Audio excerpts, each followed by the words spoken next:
Il y a une question qui revient sans cesse depuis que j'ai commencé ce métier, une question simple, presque innocente, qu'on me pose à chaque webinaire, à chaque live, dans chaque coaching. Une question qui en cache toujours une autre. Sophie, est-ce que je peux manger ça? Tu remplaces ça par ce que tu veux. Une banane, un yaourt, un carré de chocolat noir, un verre de lait. Et toi qui m'écoutes, tu te reconnais sûrement parce que c'est une question qu'on se pose toutes quand on cherche à comprendre comment manger pour maigrir. J'ai cherché à répondre à cette question pendant des années. Quel aliment est bénéfique? Quel aliment est nuisible, autorisé, interdit, bon, mauvais, noir, blanc? D'abord pour moi, sur mon propre corps, puis pour plus de 4000 femmes que j'ai accompagnées depuis 2019. Et ma réponse a beaucoup évolué en 20 ans. Pas sur le fond, ce qui m'a permis de perdre 40 kilos il y a 20 ans reste valable aujourd'hui. Pour la grande majorité des femmes qui veulent retrouver un corps qui fonctionne, réduire les glucides est l'intervention nutritionnelle la plus puissante. Sur ce point-là, je n'ai jamais douté. Mais sur ce qu'il faut manger autour, j'ai énormément appris. Aujourd'hui, je veux te raconter ce parcours. Comment un médecin, il y a 20 ans, m'a expliqué ce que mon corps faisait et pourquoi ce n'était pas ma faute. Ce que mes clientes m'ont ensuite appris, qui n'était écrit dans aucun livre. Et ce que je sais aujourd'hui et que je n'aurais pas su formuler quand je débutais. Si tu veux comprendre pourquoi un même conseil ne marche pas pour tout le monde et pourquoi ta voisine maigrit avec ce qui te fait stocker, reste avec moi. C'est exactement ce qu'on va voir. Si tu ne me connais pas, je m'appelle Sophie Gironi. Je suis coach en optimisation métabolique. J'ai écrit 4 livres aux éditions Thierry Soucard. J'ai aidé plus de 4000 femmes à perdre du poids durablement, à booster leur énergie et à apaiser leur mental grâce à une alimentation qui les soutient et des routines adaptées à leur quotidien. Avant qu'on rentre dans le vif du sujet, un peu de transparence. Cette voix que tu entends, là, c'est la mienne. Ce texte, c'est moi qui l'ai écrit, chaque ligne. Mais c'est une intelligence artificielle qui l'enregistre parce qu'il n'est pas toujours simple de réunir les conditions d'enregistrement optimales pour produire un épisode par semaine. Voilà, c'est dit, on peut commencer. Premier acte, il y a 20 ans. J'avais 30 ans, j'étais obèse et je vivais ce que vivent beaucoup de femmes, prendre du poids sans rien y comprendre, malgré une alimentation que je pensais équilibrée. Je suivais les conseils officiels à la lettre. Manger moins gras, du pain complet, des yaourts allégés, des blancs de poulet tout secs. Et je voyais mon corps s'alourdir, mon énergie chuter, mon mental se ternir sans pouvoir l'expliquer. Et puis j'ai rencontré un médecin qui m'a expliqué quelque chose que personne ne m'avait dit, que mon corps avait développé une résistance à l'insuline et que cette résistance n'était pas un défaut de volonté, encore moins une question de quantité avalée. C'était une réalité physiologique qui peut s'installer pour 1000 raisons. La génétique, les hormones, les années de régime restrictif qui finissent par épuiser le métabolisme, le stress chronique, le manque de sommeil, les perturbateurs endocriniens partout dans notre environnement. Et parfois, rien qu'on puisse vraiment nommer. Ce médecin m'a appris qu'on n'est pas grosse parce qu'on a trop mangé. On est grosse parce que le corps a été placé, parfois par accident, parfois par défaut, dans des conditions où il ne peut plus gérer correctement ce qu'on lui donne.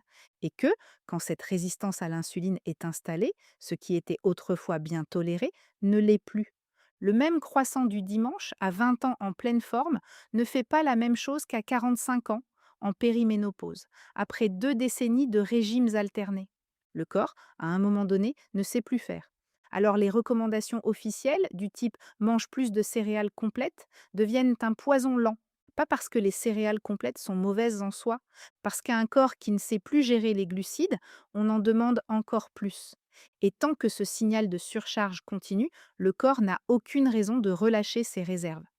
Ce médecin m'a alors proposé quelque chose qui me semblait, à l'époque, contre-intuitif. Réduire les glucides. Pas par dogmatisme, par bon sens physiologique. Si mon corps gérait mal les glucides, lui en donner moins, c'était lui offrir un répit, le temps qu'il retrouve ses capacités. J'ai essayé. Pas par grande conviction au départ, plutôt par envie d'essayer autre chose, parce que rien d'autre n'avait marché. Et en quelques semaines, mon corps a changé, l'énergie est revenue, les fringales se sont calmées, le poids a commencé à descendre. Je n'avais pas tout compris, mais j'avais touché quelque chose de juste. La science, ensuite, m'a confirmé pourquoi cette intervention marche.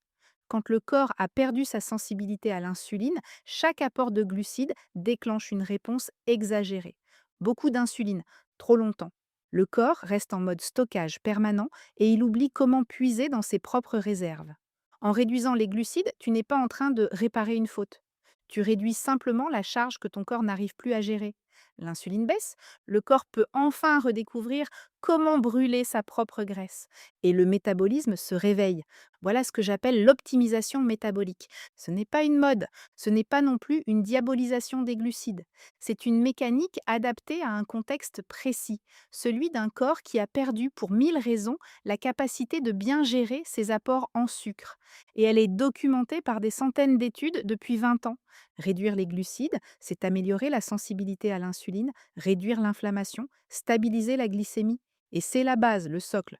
Je l'ai compris grâce à ce médecin, je l'ai approfondi par mes formations et recherches personnelles et je l'ai transmis pendant des années. Ce socle, je n'en ai jamais bougé. Mais quand je me suis lancée il y a 7 ans, je pensais que ça suffisait. Je pensais que toutes les femmes qui suivraient, ça retrouverait leur corps. Mais très vite, la réalité m'a obligée à être plus modeste. Quand j'ai commencé à accompagner, en mai 2019, je pensais avoir la méthode. Je l'avais testée sur moi. J'avais lu, étudié, formé, tout collé. Et puis les premières clientes sont arrivées. Une partie d'entre elles réussissait. Le socle, appliqué correctement, donnait des résultats spectaculaires. Énergie qui revient, faim qui se calme, poids qui descend. C'était propre, c'était net, c'était rassurant, mais une autre partie, non. Et ce sont ces femmes-là qui m'ont fait grandir. Je voyais arriver des femmes qui suivaient une alimentation faible en glucides depuis des mois, parfois des années, qui mangeaient propre, qui ne trichaient pas, et qui pourtant ne perdaient pas un gramme, ou pire, qui reprenaient. Le problème était ailleurs. Et très vite, j'ai identifié trois profils. Trois profils qui revenaient sans cesse et qui m'ont appris des choses essentielles. Premier profil, la femme qui mange low carb, oui, mais en mangeant des produits keto à longueur de journée.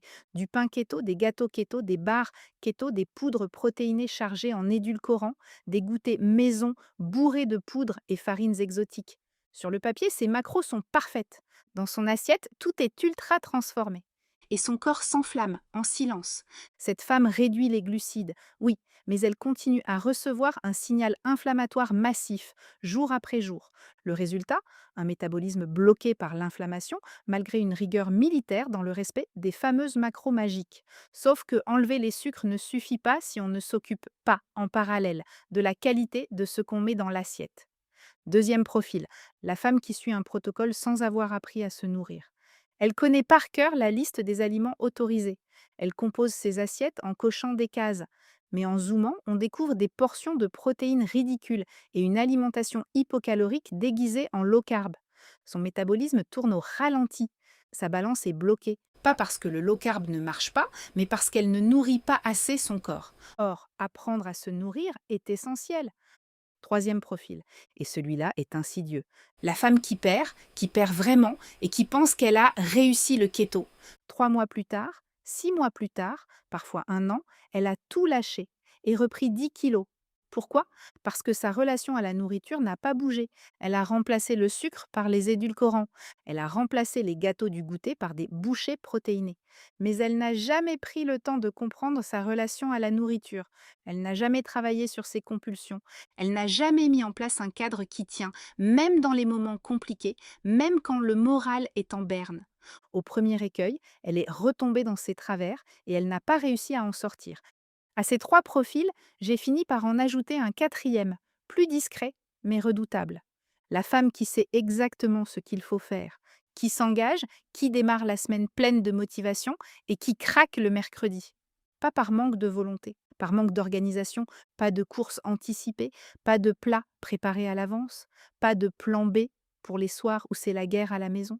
Sa motivation cédait, non par faiblesse, mais parce que la vie n'avait pas été aménagée pour soutenir ses bonnes décisions. Ces quatre profils, je les vois encore aujourd'hui, toutes les semaines. Ce sont eux qui m'ont obligée à élargir, qui m'ont permis d'étoffer mon programme. Ce que je peux dire aujourd'hui et que je n'aurais pas su formuler à mes débuts, c'est que la perte de poids n'est pas un protocole à suivre, mais un système. Un système qui repose sur 5 leviers indissociables. Le premier, c'est le socle, réduire les glucides pour rétablir une bonne sensibilité à l'insuline, calmer la glycémie et permettre au corps de retrouver l'accès à ses propres réserves. Sans ce socle, rien n'avance sérieusement pour la majorité des femmes qui veulent maigrir. Ce levier, il n'a pas bougé en 20 ans et il ne bougera pas. Le deuxième, c'est apaiser l'inflammation. Pas juste enlever le sucre, identifier tous les déclencheurs inflammatoires de la vie courante, les aliments ultra transformés, les huiles industrielles, les expositions répétées à des aliments qu'on tolère mal sans le savoir, le sommeil qui manque, le stress chronique. Tant que l'inflammation gronde en arrière-plan, le corps reste en mode stockage, quel que soit le contenu de ton assiette. Le troisième, c'est apprendre à se nourrir vraiment. Pas suivre une liste, savoir comment composer une assiette qui soutient le métabolisme. Une assiette qui met les protéines au centre, qui apporte assez de micronutriments, qui ne laisse pas la masse musculaire fondre. Le quatrième, c'est travailler la relation à la nourriture. Là, c'est plus profond, plus délicat. Il y a souvent toute une histoire derrière les compulsions, les fringales du soir, le réflexe d'aller chercher du sucre quand la journée est dure. On ne règle pas ça en remplaçant une madeleine par une bouchée protéinée. On le règle en regardant ce que la nourriture vient faire dans nos vies et en construisant petit à petit des stratégies pour répondre autrement. C'est le travail le plus négligé, c'est aussi le plus libérateur. Le cinquième, c'est l'organisation. Bête, pratique, implacable. Si ta vie n'est pas aménagée pour soutenir tes choix alimentaires, tes décisions ne tiendront jamais plus de 3 jours. Ton frigo, ton planning de courses, tes plats préparés à l'avance, tes plans B pour les soirs compliqués, tout ça, c'est la colonne vertébrale silencieuse qui permet à ta motivation de durer dans le temps. 5 leviers. Aucun ne suffit seul. Tu retires l'un d'entre eux, le système vacille. Tu les actives tous ensemble, le résultat tient et il dure. Le deuxième grand apprentissage de ces 4000 femmes, de ces centaines d'heures de coaching, c'est qu'aucune méthode ne peut être complètement universelle. Le corps de ta voisine, ce n'est pas le tien. Son histoire métabolique, ses hormones, son microbiote, son sommeil, son stress, sa sensibilité à l'insuline ne ressemblent pas au tien. Une formule qui marche pour elle peut très bien ne rien donner pour toi. Et inversement, la seule personne capable de trouver ce qui te va, c'est toi. Mais attention, te trouver toi-même, ce n'est pas être livré à toi-même. C'est apprendre à observer, à expérimenter, à ajuster en partant d'un cadre solide donné par la science. La science te donne le socle commun et la grille de lecture. Toi, tu fais le reste. Tu deviens lentement la spécialiste d'un seul cas, le tien. C'est exactement comme ça que j'ai construit le programme ARG. Pas comme un régime à appliquer les yeux fermés, pas comme une liste d'aliments à proscrire, comme une méthode d'apprentissage qui te fait travailler ces 5 leviers en même temps, à ton rythme, avec ta vie, ton corps, ton histoire. Et c'est pour ça qu'aujourd'hui, je peux te dire avec une certitude tranquille, après 20 ans à pratiquer et 7 ans à accompagner, la formule magique qui marcherait pour tout le monde n'existe pas. La compréhension de ton métabolisme par toi et pour toi, oui, c'est le seul chemin qui mène à un résultat qui tient dans le temps. Ces 20 ans m'ont appris de pratiques personnelles. Ces 7 années d'accompagnement m'ont permis de forger une certitude profonde, exigeante, mais infiniment plus libératrice.